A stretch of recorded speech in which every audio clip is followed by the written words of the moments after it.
Here now is Red Barber. Hello, everybody. Babe Ruth is here as our series of programs on how to play baseball continues. Connie Mack started us off last evening with a fine discussion of how to build a batting order. And the Babe is ready to take his glove and run out to the outfield. Everybody knows of Babe Ruth, the great hitter. But not everyone knows what a tremendously fine defensive player he was. Connie Mack last evening was talking about Babe's amazing consistency in playing the outfield, that he never threw to the wrong base. Babe Ruth is a very busy man these days, and it warms our hearts that he's recovered so much of his strength from his recent throat operations. Babe is consultant, as you know, to the Ford Motor Company in cooperation with the American Legion Junior Baseball Program, and he's all over the country. For example, he's honorary chairman of the New York Journal-American Sandlot game at the Polo Grounds tomorrow evening. And Babe Didrikson's the Harriers has come in from Denver for that game, and she's here in the studio listening to the other Babe. Well, so Babe Ruth, let's go to work on how to play the outfield. And first of all, how's the throat? Well, I'll tell you, Red, it's not so good. A lot of people put me down as an outfielder, yes. I played the outfield, and as much as I can tell the young boys how to play the outfield, as knowing who the batter is in the first place. Mm-hmm. You must know if the batter's fast or not. Second, you must judge the speed of the runner, going from first to second, or from second to third, or all around the bases. Then, if a man is on first base, especially a slow man, and you got a fast man up there hitting next, and he happens to hit a ball to right field, say, for instance, which I was playing, you can always catch that fella, not always, but if you watch that slow fella at second base, you know if you got a good arm, he will not go. And a lot of times that man is supposed to be fast who hit the ball to right field. If you got your head up, you can throw that ball to first base and catch him. I'd say 7 out of 10 times, which I have done. In other words, a lot of times, Babe, when a batter gets a little overconfident or careless and takes that big turnaround first, the right fielder, if he can throw accurately and with strength, can pick him right off first base. Yeah, if he's got his head up, he can pick that fella. I've seen Dixie Walker even do it over in Brooklyn. Mm-hmm. It's a great play, and it's a nice play to watch. Yes, it certainly is. Well, let's see now. First of all, the outfielder has to study who the batter is, meaning where he can hit the ball, as well as his speed of foot. Then judge the running speed on the bases.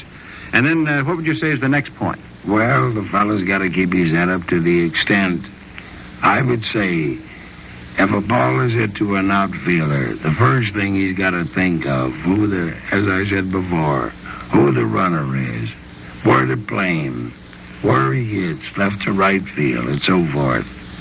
Then, if the ball is hit over his head, never back up on the ball. Always run to a spot where you think the ball is coming down. Never back up. Then if you run back to the spot where you think the ball is coming down, you will be within 2 or 3 feet anyhow. And then if the ball is out of your reach, then you know it cannot be caught. Mm-hmm. Well, Babe, how important is it for the outfielder to study the weather conditions? Well, the weather conditions means an awful lot. You can always look up. And most ballparks always have flags up there. They're waving and waving and waving, different pennant flags, which show you which way the wind's blowing. And you can play that player accordingly. And then you also got to watch the pitcher. The pitcher can help you out an awful lot.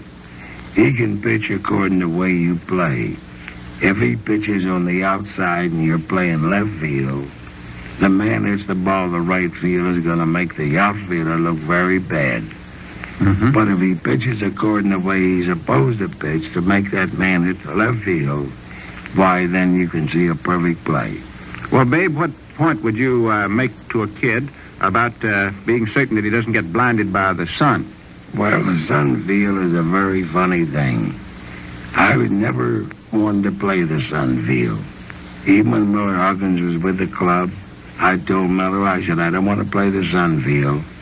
Because back in 1918, I played the sun field for Ed Barrow, who was manager of the ball club then. and I lost the ball in the sun. And I said, it's going to be the last one I'll lose in the sun. And I had some idea of how I lost it.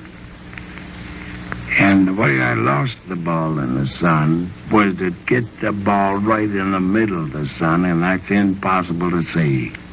You got to play that ball on the side of the sun or on the outside circle of the sun. Never try to get that ball in the circle of the sun. Mm-hmm. Well, now, Babe, about the outfielder's throws to the infield and to home plate, how should they make them? Well, an outfielder should always throw that ball on one hop. Never try to throw the ball on on the fly. Because in the first place, the catcher who catches the ball on the fly, the man running into him can hit him an awful bang. Mm-hmm. But if a man has got that ball on the first hop or something like that, he's braced himself and he can be ready for that bump. And I mean by that, always throw the ball on the first hop for the protection of your own player. Mm-hmm. Well, now, Babe, how should an outfielder hold his hands in catching a fly ball? What do you recommend? Always catch the ball above your waist. That is, catch the ball in front of your face, because if you could drop the ball up there, you always have a chance to grab it again before it gets below your waist. But if you try to catch the ball below your waist and drop it, there's no chance in the world unless you can kick it up in the air and catch it again. Mm-hmm. Well, Babe, how should a fella hold his fingers? In other words, I've heard you outfielders talk about soft hands. What's the meaning of soft hands for an outfielder? Well, Red, the meaning of the soft hand catch is the meaning when a man catches a ball, the outfielder, or anybody, even goes for the infielder, always give with the ball.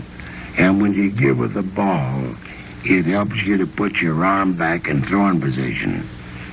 And when you do that, you are always in position to throw the ball. And if a kid kept his fingers stiff, it's almost a cinch he's going to drop the ball. Yes, and he's liable to break a finger, too. Mm-hmm.